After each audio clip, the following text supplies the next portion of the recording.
Once you've stuck what is a broth? Back with another eyebrow tutorial. Yes, I have just squeezed a spot. We're just going to ignore it, okay? First things first, when you're applying your skincare products, you want to make sure you're avoiding getting it in your eyebrows, because then when you go in with your brow waxes or your brow gels or your eyebrow products, it's just going to affect it. Unicorn Cosmetics Bare Brows, love of my life, ride or die. I'm just going to grab some of that on a spoolie and I'm just running that through the brows. If you have very stubborn brows, you can also run this backwards like so, and that's just going to double coat the hairs, so like both sides of the hair is going to be coated for like extra strength, you know? I like to brush my hairs kind of upwards in the centre, and then as I get more towards the outside of the brow, I just kind of like angle my brush slightly outwards, flatten with my finger as well. This is going to get rid of any white flakes, excess product, anything like that. I just grab the edge of my spoolie, mine's disgusting, I'm sorry. Grab the edge of my spoolie and then just drag it to shape the brow hair on the top. Once you've stuck both brows in place, you want to go around the edge of the brow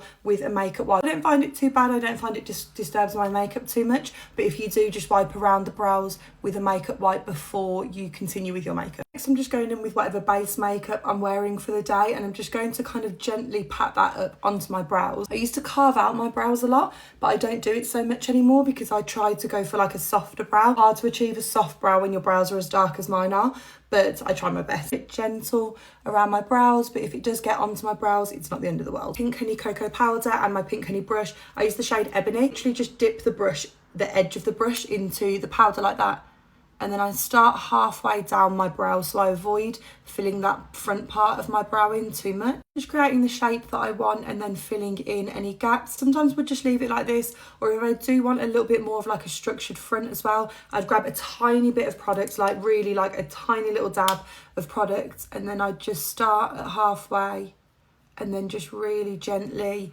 add to the front of the brow, but just ever so gently, and then just kind of drag that up through the brow to add a tiny bit more structure. I don't know why my hair is so frizzy. I absolutely love the Pink Honey brow powders. I've not really tried many of the brow powders. This one is one that I've used for ages. I just love how small and compact it is. Sometimes brow powders just come with a lot of extra shit. They come with tiny little brushes that you never use. They come with like just a bunch of other crap, and I just need one powder, that's all I need. When I did used to use a micro pencil, I did used to find that a pencil pushes around the brow wax a little bit more.